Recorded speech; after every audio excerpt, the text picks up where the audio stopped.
Amy, let me tell you about a magical place that is so exactly designed to be enclosed space, year-round fun for the whole family that I bet you already know what I'm going to say before I even say the name. Let's say it together on 3. 1, 2, 3. Great Wolf Lodge. You got it, Amy. My kids loved Great Wolf Lodge when we went. You probably already know that it has a huge indoor water park with a wave pool, lazy river, a bunch of massive water slides. But then your pack can hit the other attractions because, wait, there's more. Great Wolf Lodge has adventure-packed attractions like Magi Quest, a live-action game kids can play throughout the lodge, plus the Northern Lights Arcade. Spent some quality time there, so your kid who loves the lazy river and your kid who loves fantasy games will both have a great time. Great Wolf Lodge also offers great dining options and complimentary daily events like nightly dance parties, all under one roof. Unpack the car once and you're settled in to have fun. And with 22 lodges across the country, you're always a short drive away from adventure. We've both had such great times at Great Wolf Lodge, so bring your pack together at a lodge near you. Learn more at greatwolf.com and strengthen the pack. No. Don't call me a hero. What fresh hell? Laughing in the face of motherhood. It's not going good here, guys. It's horrible. With Margaret Abels and Amy Wilson. Sitting at the dining room table and being yelled at by my 3 children. A podcast that solves today's parenting dilemmas so you don't have to. I wiped groceries like a maniac. Hello, everyone, and welcome to this episode of What Fresh Hell. This is Margaret. And this is Amy, and this week we're talking about the only question we all have. Should I send my kids back to school? We're going to the top of the mountain. The question everyone is thinking about obsessively at 3 a.m. Should I send my kids back to school? In solidarity with you, we will be rocking in the fetal position while we record this episode. Here's the thing. Should I send my kids back to school? I am waiting for the phone call, the Google Meet with the entire school community with each of I have 3 kids who are 12, 16, 17. That's a factor in this decision. They go to 2 different schools. And it really was just this week that it occurred to me on this night, I'll find out if they're going back or not, that just because the school says this is how it's going to go isn't necessarily the answer, right? There was what happens and will it be the right answer? And then your answer for yourself can be different than what the school district says. So it gets even more complicated. So that's what I want to talk about today. And the big spoiler of the whole thing is I've received my school plan. We've gotten it. I know exactly what's happening. But guess what? In 2 weeks, they could be like, yeah, we have to scrap that, unfortunately. Right. Because 9 of the teachers just tested positive when they came back for development day. The reality is there is no plan. I don't want to spoil the whole episode. But there is no plan and there is no answer is what everybody kind of needs to understand right off the bat. I think it was Illinois announced, here we go. 1 day of asynchronous learning, 2 days of synchronous learning, 2 days of in-school instruction. Here's how it's going to work. Here's our giant color-coded schedule. They laid out the whole plan. And then a week later, they were like, nope, never mind, online until January. And this is the other part of it, right? It's we're waiting for this brass ring that we're going to grab and we're going to be like, now we actually know something. And unfortunately, guys, that does not exist. There is no we actually know anything coming for us. This is something I learned this week that is part of the complicating thing. I want to preface this by saying I have the greatest regard for the people who are making these decisions, right? The heads of school, the superintendents. I do not want to be these people. And I am grateful for the hours and hours of time they are spending making these decisions. But they don't have better information on this than we do. There's a Medium article, Ann Klotz, who's a head of school. I'm going to put the link in our show notes right here or on whatfreshhellpodcast.com. She says in this blog post that they're spending hours on the phone. And she says our meetings have never been longer or less productive. And it's just all the teachers and the head of school sitting on a conference call. And somebody's like, well, I read a study that kids can't really get it. Well, I read a study that 2 teachers died. And they just sort of sit around with long silences and figure out what they're going to do. But they're pulling the same stuff from Twitter that we are, right? They're not privy to some great fount of information that we aren't. That's right. And even if they were, like, there aren't really good decisions, you know? Right. It's kind of, the decision is kind of like, do you want to cut off your left pinky or your right pinky? Like, it's that kind of decision. It's not a decision where it's like, you know, often we are faced with the kind of decisions of, you know, should they put enrichment activities after school or should they not? Of course they should. It seems so obvious, whatever it is. These decisions, there isn't a goal. There isn't a finish line here. That's the problem. And that's, I think, some of the like Facebook groupie type stuff gets a little, why would they do this? It's like, guys, there is no good choice here. So I don't think this is a situation where you get to be like, why would you do this? Because they've thought about 8 million constantly varying variables and decided this is the best course of action through the alligator infested swamp. Like, it's like there's a good option. Your chance of getting eaten by an alligator is pretty good. And P.S., there's a whole other factor, as there should be. So in New York City, some different private schools announced. So private schools, at least in New York City is the biggest school district in the nation with 1 million students. And that's in the public schools. And then there's got to be another 500,000 students in private schools. And one of the primary differences is that you're paying for smaller class size. And so the public schools are going to have a really hard time fitting kids in the classroom at appropriately socially distanced ways. The private schools have smaller classes, and so they can fit everybody in the classroom with the desks spread out. So some of these private schools came out last week, like, we're going to do it. We're going to be able to move forward, and here's how, and we have pods, and it's every other day, you know, one of those kind of plans. And a lot of teachers, including, I think, 100 from one of the schools that goes K through 12, have signed a thing like, we're not coming to work. Like, P.S., nobody asked us and we're not coming. And the school somehow did not see this eventuality and plan for that in any way. So they put out a plan and then the teachers were like, no. And now what are they going to do? I don't think the teachers are doing the wrong thing. I think that they should be considered in this moment, but it wasn't considered from the beginning and it needs to be.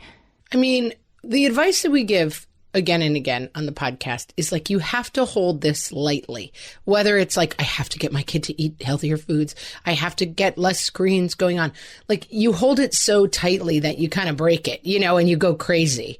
And so we're constantly coming back to that idea of like, don't over grip because you're not actually helping it come out differently. And it can be kind of facile to say here, but that is kind of the message. Like, the message is, this is maybe for a lot of us our first exercise in having no control over our children since they were born. You know, I mean, we cannot make this come out a certain way. We can't make the schools reopen. We can't make sure that they stay at grade level if the schools are shut for a year.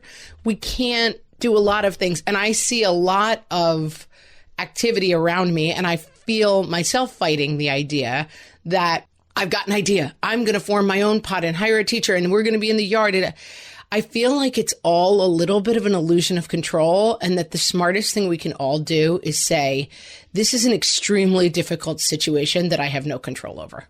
Right. But your kids still have to go somewhere on Monday if you have to be at work. Right. I mean, you can be at peace with not having control, but you still have to make a decision for your kids for next week. So you can't just opt out of deciding. I guess you just have to, can you bring the wall that you're swimming to closer and say, okay, I don't know what's going to happen in December, but for October, this is what works for my family, or this is what I feel comfortable with. Yeah. And I think that you end up in a mode once you realize that, like, you can't figure out how your kid is going to get, my kid is going to get a 7th grade education this year, that I reduce down from like, I can fix it and we'll do this and this and this, to like, what is my next best choice? Okay, I'm going to look at the percentages. If the testing percentages around me are, I'm going to say under 2%, meaning 2% of case tests are coming back positive, I think that helps our chances of it being low. Everyone's wearing a mask. Once I see the structure of how it's going, I am going to feel comfortable sending him to school. And if I don't feel comfortable sending him to school, like, I just think it's layering on the idea of like, everyone's falling behind. And what if he doesn't get this education? Like, we cannot afford to borrow any trouble at this point. We have to just say, like, what does the next day look like? And And what does my reality look like? The other thing we say a lot is like, it's half what you need and half what your kid needs. Like, are you doing okay having 3 kids at home all the time? Maybe homeschooling is right for you. That is safer in terms of getting the virus. But for me, I am not doing great having 3 kids at home all the time. And so maybe I'm willing to take a little bit more risk about the virus to have them in a situation that works better for all of us. Like, I just think you have to frame the decisions in a different way than like, I'm going to get this right. But there's a third one, which is I really don't feel comfortable sending my kids to school. I don't think they're making good choices, but I am an essential worker and I have to be at work. Right. Harvard came out with a study, and I'll put the link to this too. They had a long interview on NPR that I listened to, where the epidemiologists suggested that this sort of hybrid model that we're coming up with, where their kids are in school sometimes and at home sometimes, it's probably the worst of all possible outcomes, because the kids are home, it's one thing. The kids are in school, they're exposed to one set of people. The kids are in school sometimes. Working parents are going to have to put together a hodgepodge hybrid of this babysitter on Tuesdays and my mother-in-law on Thursdays, and the kids are exposed to more different people and exposing more different adults. That's a really hard place for a working parent to be in right now. And I just want to be sure that we're saying, like, keep them home if you want, or send them to school if you want. There are some people who are like, I don't want to send them to school, and yet I have no choice but to take whatever the school district is offering us. Yeah, no, I mean, and I'm not trying to discount that at all. It's like, but yes, if you are an essential worker, you have to figure out some sort of childcare for your kid that makes sense, right? And so that is a decision in and of itself. That's a decision that's being foisted on you. And so, yeah, you may, I mean, these are just the realities of the situation. I mean, you could possibly find somebody to come in and watch your kids if you can afford to do that. But no, I mean, I'm not trying to be facile about like, well, whatever, every choice is right for just the right person. But I just think the big picture thing is sort of like, I can make all these decisions. And in fact, for a lot of us, these decisions are being made for us. For a lot of us, like, there is no good option. You just have to pick one, you know? Yes. And I guess we're saying it takes some of the pressure off, like, pick what works for September. Don't worry about, I think this will have been the great year and a half. Please God, I hope I'm right when I say that, where we just treaded water in this weird way. You know, there is no winning this moment. So there is sort of getting through this moment, and the right answer can change is better than how do I make sure my kid has the optimal 5th grade experience this year? It's not going to happen. And I feel like I'm having trouble saying what I'm trying to say. What I'm trying to say is the right answer does not exist fundamentally. And that, yes, okay. Yes, if you have a range of possibilities, you make the next right choice. A lot of people don't have a range of possibilities because they're essential workers, because they can't afford to do anything else than send their kid to school or, you know, have nobody home with them. And so I just think it's the illusion of the right choice and the thing of like, well, make whatever choice. Somebody on the Facebook page was like, oh, I don't like the advice, you know, make whatever choice. You made the right choice. Because I can't, right? I'm not in that situation. Right. That feels facile. I'm not in that situation. Right. But that's right. It's hard not to be facile about it. But I think what a lot of us are struggling with, it's this illusion that like there is a door that leads somewhere good.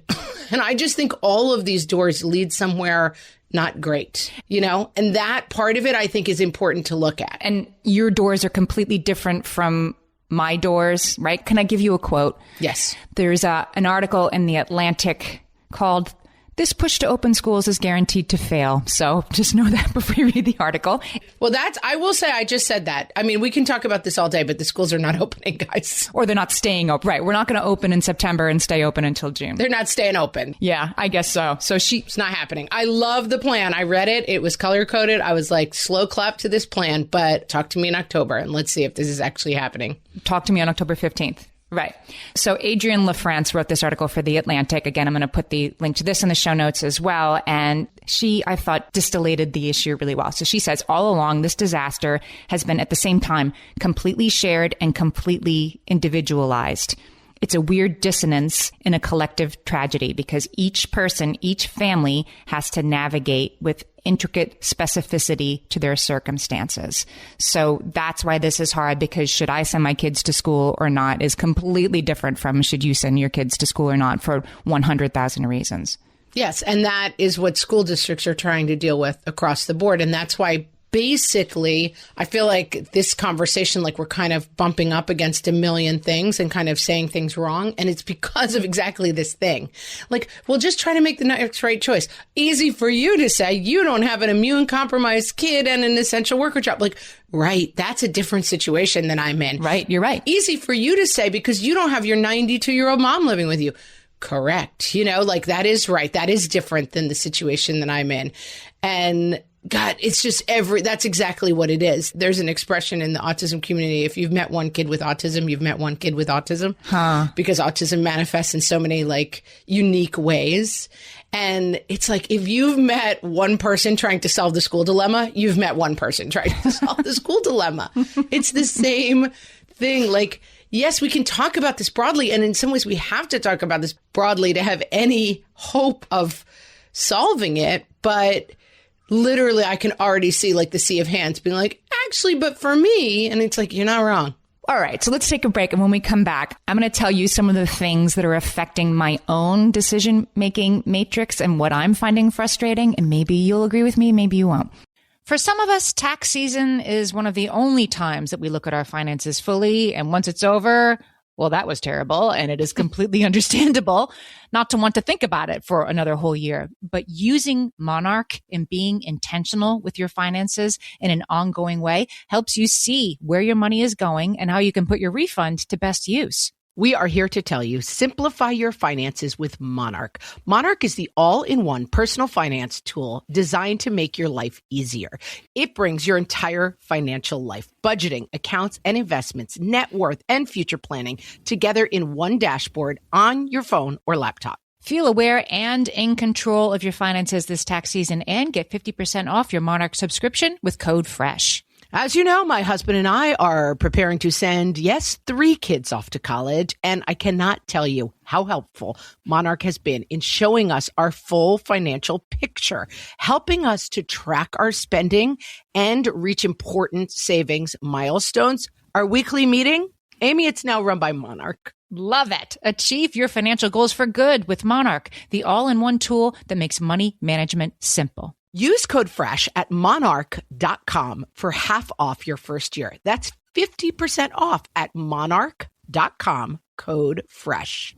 You're listening to this podcast, so I know you've got a curious mind. Here's a helpful fact you may not know yet. Drivers who switch and save with Progressive save over $900 on average. Pop over to progressive.com, answer some questions, and you'll get a quick quote with discounts that are easy to come by. In fact, 99% of their auto customers earn at least one discount. Visit progressive.com and see if you can enjoy a little cash back. Progressive Casualty Insurance Company and Affiliates. National average 12-month savings of $946 by new customers surveyed who saved with Progressive between June 2024 and May 2025. Potential savings will vary. Okay, we're back. Amy, lay it on me. What are you doing? You sending your kids to school or what, Amy? Well, if my kids are allowed to go to school in person, I am going to send them. And here's the reason why. Our whole family had the coronavirus back in March. Dunk, dunk, dunk. Big revelation from Amy, guys. So we've had it already. I know that is a big, and I didn't talk about it on the show because at the time we couldn't get tested. We couldn't get seen. I didn't know if it was going to get worse. It was not something I was ready to be funny about, right? So we've had it. And so I guess if you want to know more about it, I'll tell you more about it at some other point, but it's real. It's serious. You don't want to get it. I felt very sick for a couple of weeks. And of course, the scariest part was, is it going to get worse or not? And some of my kids were very sick and some of my kids were completely asymptomatic. But for me, that's obviously a major factor. And if they can go to school sometimes, I'm going to send them because we had it already. And yes, there is some science like you can get it twice. I've read those studies. I've looked at them. I am comfortable for myself with the matrix of I think the chances of getting it twice are low enough that I'm going to send my kids to school because they've had it already. That's my answer.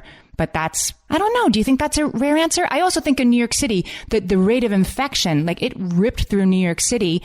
And right now our rate of infection is low. And I think that probably provides us some protection. Like lots of people have been exposed to it already in New York City. And that probably makes our schools a little safer, but I'm not sure about that. And I am not a scientist.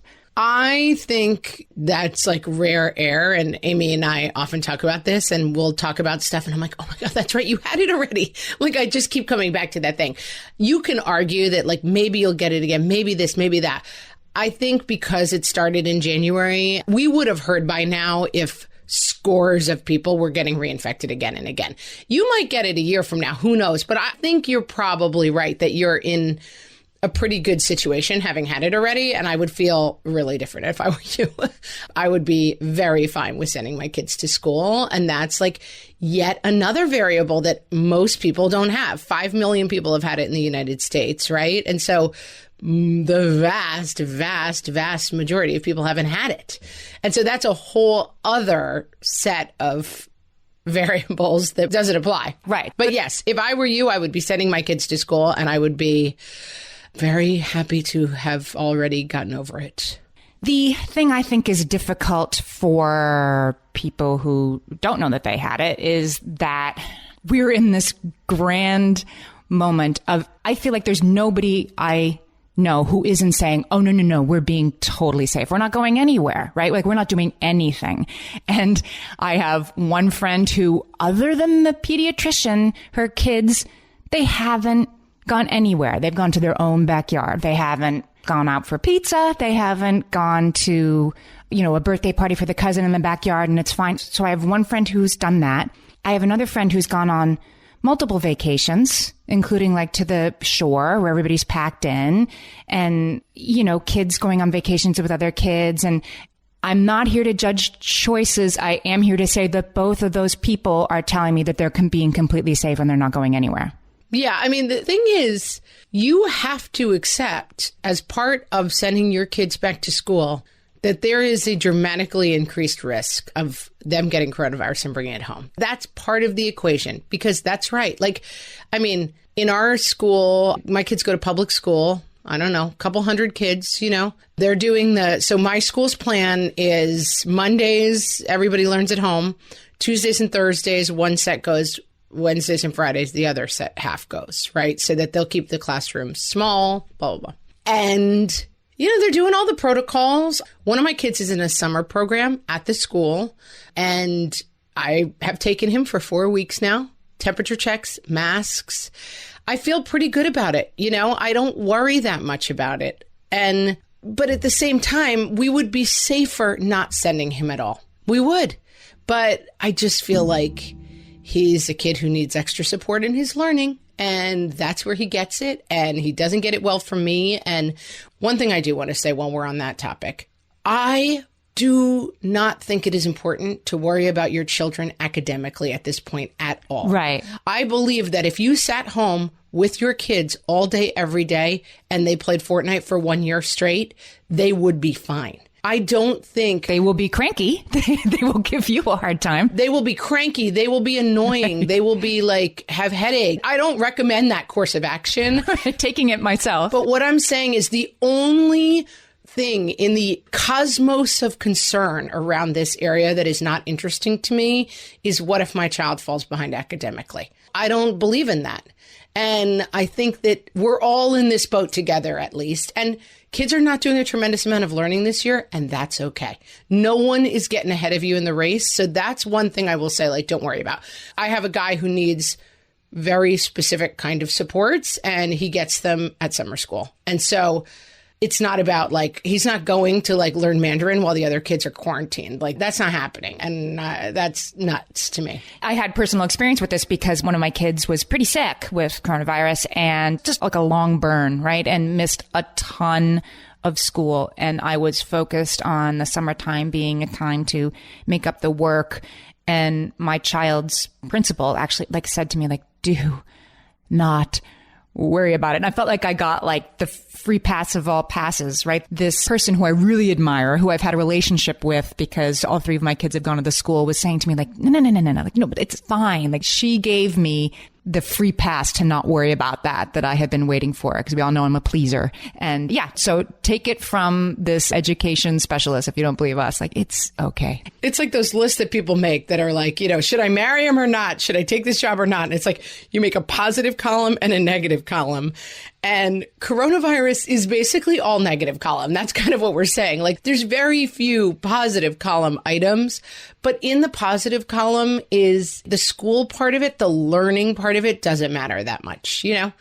They're home, especially, gosh, I see some people sometimes talking about like, well, how do I get my 4-year-old to participate in a 3-hour-long Zoom? You know, it's like, whoa, that's not a thing. Like, your 4-year-old does not need to be learning in front of a computer, you know? They're learning by playing in the dirt.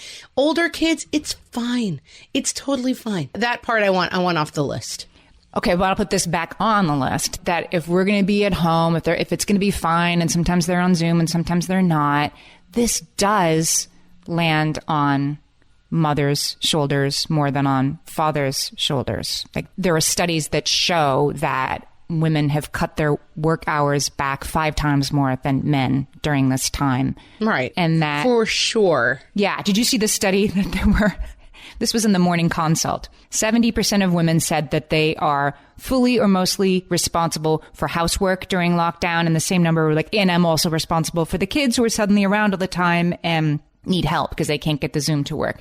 Only 20% of their spouses agreed that they were doing most of it. So this is for women married to men. The men were like, 2/3 of the women said, I'm doing it all. And only 20% of the men were like, yeah, she's doing it all. 20% of the men in the same study said, I'm doing it all. Like, it's mostly falling on me. And only 2% of women agreed. Oh, dudes, come on, man. Yeah, exactly. Let's get it. We all know what's going on, ladies. Come on. Let's not get crazy. I just want to pour one out for us because it's okay. And it is a factor. And it is okay to be mad about that this is still going on, that we all put up with it in the spring, but by the fall it was going to be fine. Now it's the fall and it's not fine. And this is going to affect us as mothers more than other people, and we've had it and we have no choice. And I think it's okay to be frustrated about that. Yeah. And I also think that one of the things that I'm trying to commit to over the summer, I had a horrible experience of distance learning. I was terrible. And I'm a teacher. I teach, you know, in my real life. I teach all the time. I teach every semester. My husband was in Teach for America and is a teacher. We are horrible at teaching our own children. We make them cry. We fight with them. It's not going good here, guys. It's horrible. And one of the resets that I'm trying to work on mentally is because I have a little bit of that thing of like, especially probably with my kid who struggles academically, like, it's my job. I got to keep him up or whatever happens. And he's not cut out for distance learning. It's not going great for him. And you know what? Even that, I'm like, I'm going to make like Elsa and let it go. Like, if they want to watch a documentary in the afternoon about bears, that's learning too. Like, I am not going to get 6 assignments in the morning and harangue my children until they do them. When the note comes in from the band teacher being like, I have not seen proof that you are rehearsing your instrument 90 minutes a week, I'm just going to be like, yeah, sorry. We're not getting to that right now. You know, we just got a CCD note that was classic. You know, you will pay full fees and also you will prove that you are doing 90 minutes of religious education weekly with your kids. So that's 4.5 hours for me with 3 kids. Like, we have to send a letter. Like, let's start a change.org. Like, nope, didn't sign up for this. Just like the teachers at this private school in New York. Like, it didn't occur to the world. They're like, so kids are just going to stay home and you're just going to do this again. That all the mothers of the world can be like, nope. Right. I'm going to do 4.5 hours of religious education every week. I don't think so, Holmes. Like, it's not happening. And I do think that's another place where you have some actual agency in terms of like, how much can I participate in this? It's not a race. And if it was a race, guys, it's the world's most unfair race. Like, it's a race where people who don't have jobs that they have to go to get ahead. That's not a good race. Don't participate in that race. You know, everyone's kids are falling behind. Everyone's not getting educated right now. And so I'm chillaxing a little bit on my expectations around the remote learning. And I'll see. The other thing is they've now had 5 months, whatever, to build a system that makes more sense than like frenzied emails from teachers being like, jump on the Zoom. Okay, read this chapter about the Chinese clay soldiers and fill out this form. Like, it was a frenzy before, and I'm hoping that, what do they call that now? Is that asynchronous or synchronous learning? I can't remember. Like, whatever the systems are for actual learning, hopefully will be a little better, but I'm opting out of like, we're going to win. Synchronous learning is like everybody be in their chairs at 9 o'clock and we're all looking at each other on Zoom. And I'm lucky enough that my kids are old enough in high school that synchronous learning works pretty well. I mean, nobody likes it, but you can get a 16-year-old to sit in their chair and listen to a history lecture for half an hour. And then asynchronous is get these 3 things done and submit them by Tuesday at 4.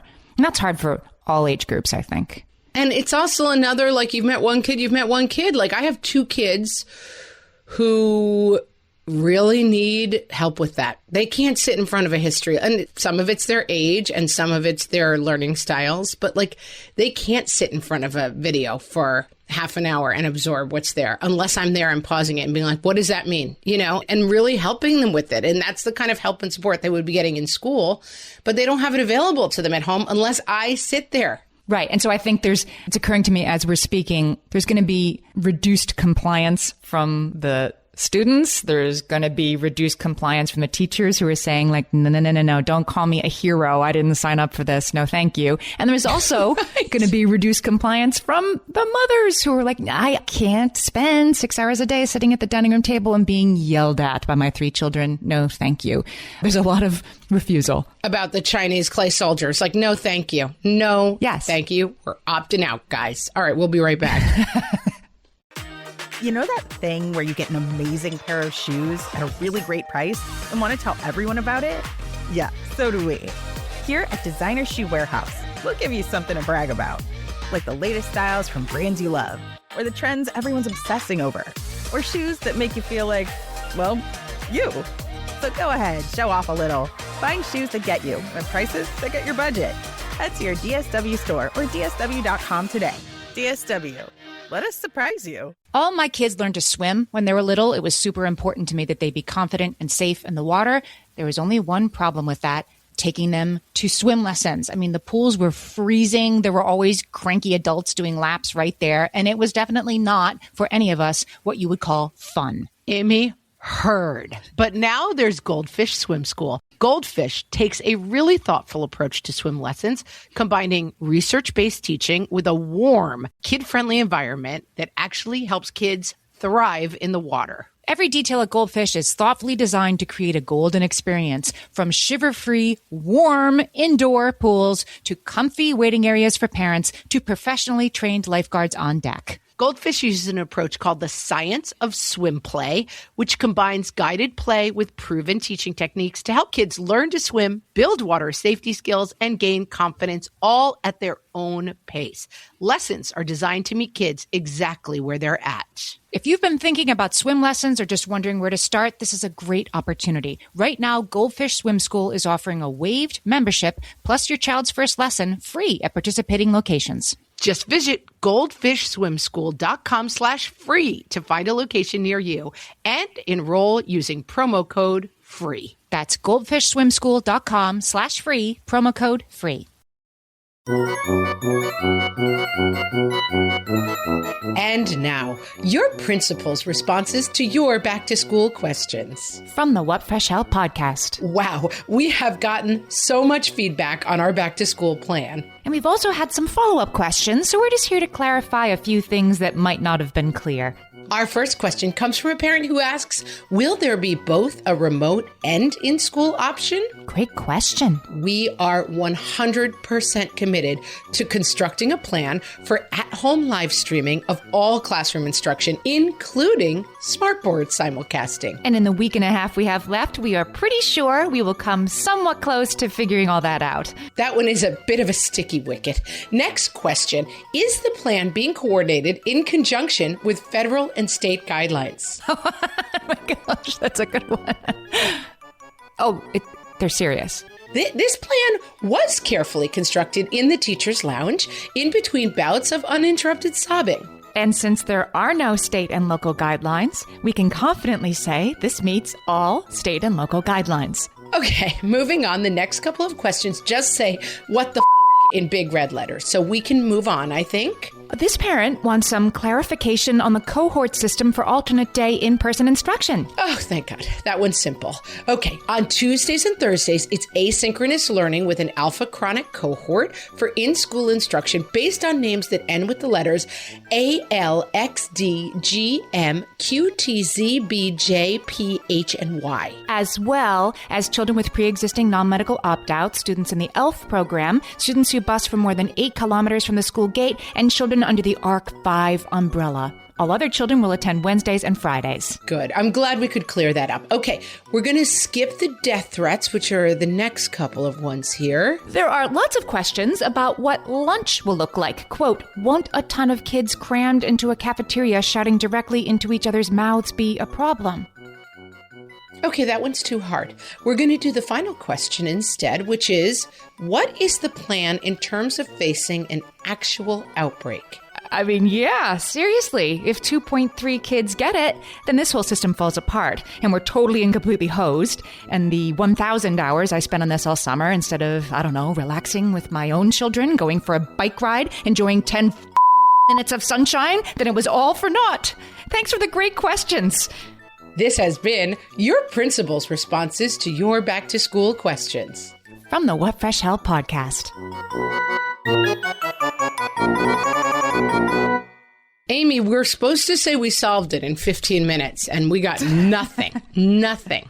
Here's what I have for you. Do you remember a couple of weeks ago we were talking about how I'm the kind of person who I can look outside the window and I see the, funnel cloud forming, but then I look at my phone, like the phone says it's not going to rain. So come on, everybody. No umbrellas necessary. Let's go outside. Yes. I trust the phone. I trust the guy on TV more than my own eyes and ears. And I think this is a moment where I am finally going to trust my own eyes and ears. I can look at the information that is being provided about levels of disease in the community, about the amount of mask wearing I do or don't see around me, and make my own decisions. Because going back to what I said before, because the school district's going with their gut too. They're going with like the best information that somebody said that they heard. Like, unfortunately, that's also what they're going with. So you might as well go with your gut on what feels safe and what doesn't.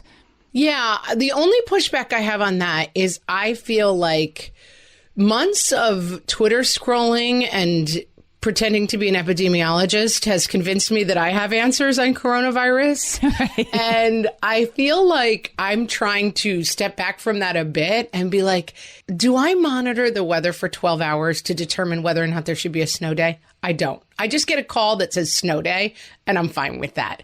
And I am a person who I think, compared to some people, I'm kind of like, all right, that sounds right to me. Like, the principal says it's a snow day. I'm like, yes, should go. And in this situation, I'm trying to just lean into that a little bit too. I actually trust that the school district is making decent decisions, that they've done a ton more research than I have, and that if they think they can open safely, I'm going to go with that. Yeah. I'm not going to spend a lot of time being like, well, the percentage rates, and I'm like, I am going to trust these smart people who I've met in my school district. And again, I'm lucky to live somewhere where I feel that way about my school. Realize that's a privilege in and of itself. But I'm kind of going with it seems to be that we think this is risk management that works. And I'm going to go with that. Well, there are certain things that definitely mitigate the risk. As definitely as we can be. Scientists agree that outside is better than inside. Right. But we're New York. We're outside for 3 weeks. Right. They can take the kids to Central Park for a couple of weeks, open windows for as long as you can. That's better than recirculated air inside. And they've really come down on that it's respiratory much more than surfaces. So I think a school plan that includes a lot of stuff about scrubbing desks every 72 hours, but doesn't talk about how they're going to get the 5-year-olds to wear the masks, that they might be focusing their energy on a less important place. Yeah. And this is hard too. I mean, it's constantly changing. So then people start to feel like, yep, they told me services and now they're saying none. And I don't understand. The unfortunate thing is like we had to learn as we go because it's a novel coronavirus. So we've never seen it before. It's just like we had to figure it out. But then it was like, what's the answer? And people kept shouting answers. And then they were like 2 days later, like, actually, no. I mean, let's be honest. 4 months ago, everyone was like, whatever you do, don't put a mask on, you know? So it's understandable that people are now like, you told me one thing and now you're telling me the exact opposite thing. So I no longer trust you. You know, I think it's hard for people. I was Cloroxing my apples all spring and now you're telling me I didn't have to be doing that? Right. I wiped groceries like a maniac, you know? Come on, people. But I think that, yeah, you kind of got to go with what the majority of experts are currently saying. That's what I think. The New York Times did a really cool, interactive, like back to school might look like, and I'll put that link in the show notes as well. Anyway, it was a whole area that I hadn't even thought of is transportation plans. That's a huge part of this, how schools are going to make how kids are getting to school safe. Yes, right. Because we live in a walking town and we can't actually walk, but we drive our kids to school. Buses are a whole other thing. Yeah. My kids walk to school. That's another huge thing in New York City, and it's so specific to me. I won't dwell on it too much. But my children's classmates, a lot of them take public transportation to school, and my kids can walk. And that's another huge factor in, you know, will people or won't people send kids to school in New York City. But I have a couple of specifics here. In Marietta, Georgia, there are going to be monitors. They're looking to hire 55 monitors, hope they can find these people, to check students' symptoms before they get on a bus in the morning. But they're going to like check their temperature, which I feel like it's better than nothing, but it's not the like fail safe thing that we want it to be. But they're going to try. Yeah. And like one of the big outbreaks now is a kid who took a coronavirus test and then went to school. And then it came back positive and they had to call him and be like, he's in the school. Right. You know, I mean, you can't really trust other people's good decisions to make this happen. Yeah. Taking a COVID test is not a preventative act, right? And not knowing the answer yet. Right. And then it's like the plans are like Dundee, Michigan is adding routes to the buses, right? Odessa, Texas, buses run continually like a city bus, drop people off and pick them up so it staggers the schedules. What this makes me think of, this is a very random metaphor of a movie that literally no one but me has seen. But years and years ago, there was an IMAX movie called Fires of Kuwait. I think I've even talked about it on the podcast because it stuck with me. But it was about during the, I think, first Gulf War, these oil spouts things, I don't know the technical term, were lit on fire. And so there were hundreds and hundreds of like spouting oil flames like shooting up in the desert, right? Like you'd look at the desert. On purpose. They set them on fire on purpose as an act of war. Yeah, it was some part of the war that like they got set an act of war, right? So you would look out and it was like, you know, like Old Faithful, but with fire, like 1,000 of them looking out at this huge field. And they brought teams from all over the world to help put these fires out. And every team did it differently. They didn't make a big plan. So some teams like put dynamite at the bottom and exploded it, and then it would break the fire line for a second. The only thing you had to do is separate the fire from the fuel for 2 seconds, and then the fire would go out. Some people like put a cone on top of it and tip the cone over, and that's how they separated the fire from the fuel. Some people like put a board, you know, a steel plate in between them. Every team did it differently, but they all put the fires out too. And then some people were bad and didn't put the fires out. And the only test was like, is it working? You know, and it reminds me of this situation, which is there's no national plan. We're all doing this. We're making it up as we go along. And so the fact that schools are doing it differently is not necessarily a sign that you shouldn't trust anything. That's right. It's a sign that everybody's trying. Now, if you look around at a school that's doing staggered bus schedules and that school's shutting down, okay, maybe that wasn't the way to go. You know, this is going to be a learning and people are going to get coronavirus during the learning. And that may be you and maybe your kids, not you, Amy, because you've already had it, but that may be me. It may be my kids, but I just think like we're all trying to figure this out, and there is no Google, though you might. Listen to podcasts called Should I Send My Kid Back to School, Though You Might. There actually is nobody who can tell you the correct answer to this. Right. We are now in like risk assessment mode. We are no longer in prevention mode. It's the best decisions you can make today based on the information you have today. That's what these school districts are doing. And then that's what we have to do. And it doesn't have to be the same thing. That's right. And it's not fair that you don't really have to worry about it maybe because you don't have it. I have two parents who already worked at home and feel pretty good about my school system and am not regularly interacting with immunocompromised people. Although honestly, in my age category, I'm not completely free from being at quite a bit of risk for it myself. But then someone else has lupus and really has a kid who has strong educational needs, but can't send her kid because she can't risk it. And like the other mom who has type 1 diabetes, but the dad's an essential worker. And so he's living in the attic. Like there is no fair here. You know what I mean? And so like when we're trying to talk this out and figure it out for ourselves, but I understand that I am in a very different risk category than some people extremely close to me, than some people I don't know and will never meet, you know? And so that's why we're having trouble talking about it, because there's no way to get to solve it here. Right. And the one thing I can say with certainty is the idea that kids don't get sick at all is not true. And maybe they don't get as dangerously ill, but this is very much a virus you don't want to get. Don't believe the hype that it's sniffles. It might be, it might not be. And that your kid is under 18 doesn't necessarily factor in. Not necessarily.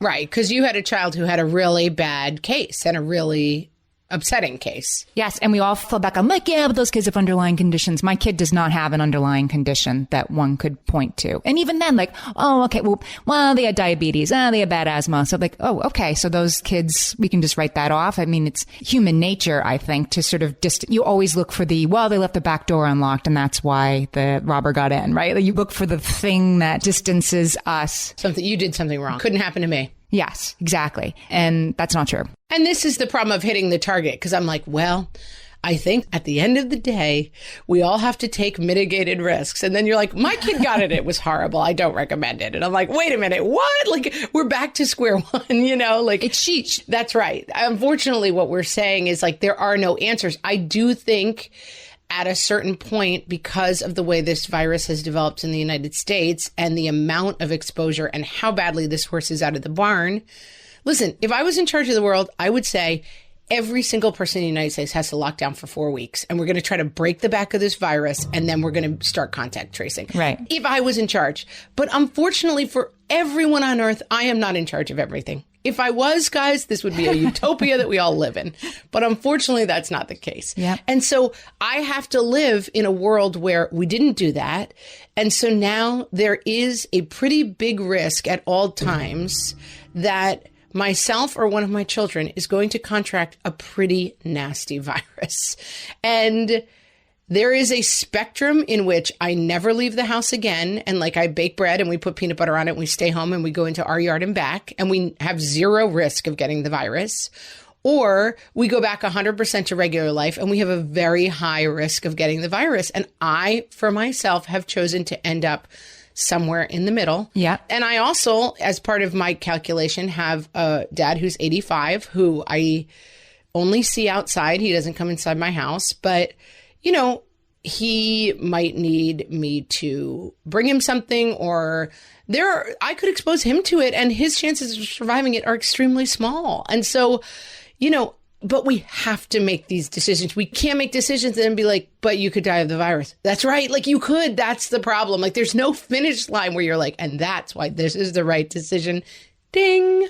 And, you know, people will often ask me, where did we get it? We have no idea, right? Like we live in New York City, so it was out there. Right. You got it in New York City. You know, I didn't touch the hot stove. You know what I'm saying? Like at some point that transaction occurred, but you can't control 100% unless you don't leave your house and nobody else leaves your house and nobody who comes in has been, you know, somebody outside your house. You can't really control for that. And yeah, I'm not trying to scare anybody. But I will say this. Yeah. Because I do think it's like sort of too scary what you're saying.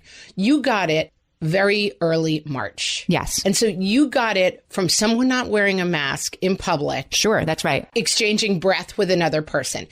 there is a huge reason to believe that our risk is very well mitigated by wearing masks. So you're right. There are things that we know now that we didn't know back then, and it does make things better. I was listening to the In the Bubble podcast this weekend with Andy Slavitt, and it's, if you want like really good actual advice you can use, it's a great podcast for this moment. He had a guest on named Larry Brilliant, who was very smart. I trust him. His name is Brilliant. Epidemiologist. And, and there was all the bad news. And he said, do you have any good news? And he said, yes, I do. We are months closer to a vaccine than we were in March and April. That's what I tell myself. We are closer every day to this being over. And so I feel like that's my takeaway from this. That this is a very hard moment that we're in. It's difficult. The decisions are difficult. The reality is difficult, but it's not permanent. This is an intense moment we have to get through, but it will end. Yeah. And I would go farther than that. I think we have come to understand more clearly things that mitigate the transmission of this virus, and that masks is a big part of that. And that if I hadn't seen studies about how masks lower the transmission rates of this virus, my kids would not be going to school. I wouldn't have sent my kids to school in March. But it is different now. I'm not saying there's no chance they can get it. I'm not saying there's, the masks are 100% effective and then you can all do whatever you want. I think we have come to understand masking and social distancing plays a role in really taking down the transmission of this virus. And that's why I'm sending my kids back to school, because we understand more than we did in March. All you have to do is get everybody to wear masks. And it's not solved it. Well, I mean, my kid's school is not letting kids in without a mask on. There may be some exceptions for kids for whom masks are just completely not an option, but they are figuring that out. If 90% of the people in that building are wearing masks, I feel pretty comfortable sending my kid there. And they're keeping people far apart. Are there going to be instances where kids get closer? They're going to mess it up. Yes. But I believe that masks and distancing mitigate risks. When I have people in my life, I wear a mask everywhere I go, and I stay 6 feet apart from other people.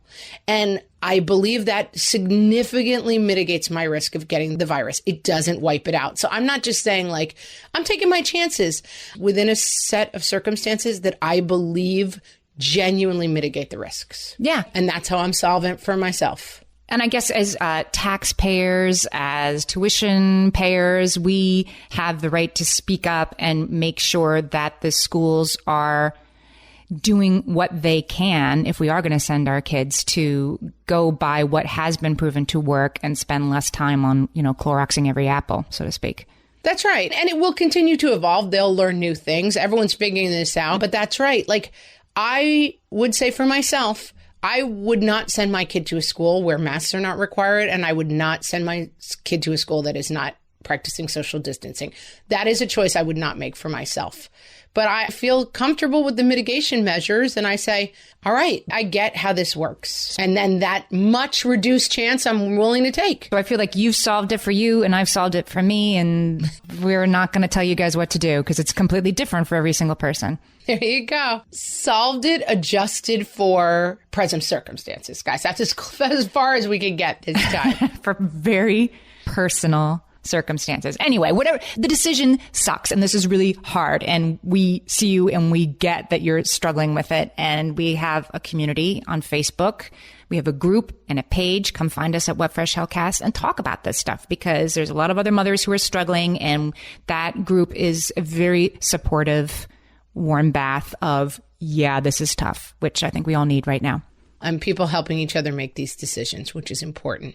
And you can also find us on Twitter. You can find us on Instagram, on YouTube. You can find us anywhere. If there's a social media platform, type in What Fresh Hell Podcast and you will see our smiling faces there, guys. We're going to be complaining about going back to school or not on all the platforms. Oh, yes. There's going to be an endless supply of memes related to all of this stuff, guys. So please come indulge in that on our social media pages.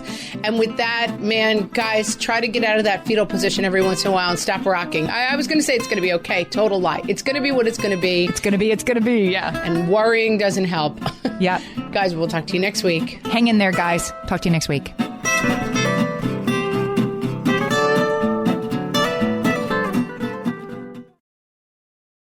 Close your eyes. Focus. Listen to work getting done with Monday.com. Relax, as AI does the manual work, while your teams are aligned on a single source of truth. Feel the sensation of an AI work platform, so flexible and intuitive, it feels like it was built just for you. Notice you're limitless. Now open your eyes, go to monday.com, start for free, and finally, breathe.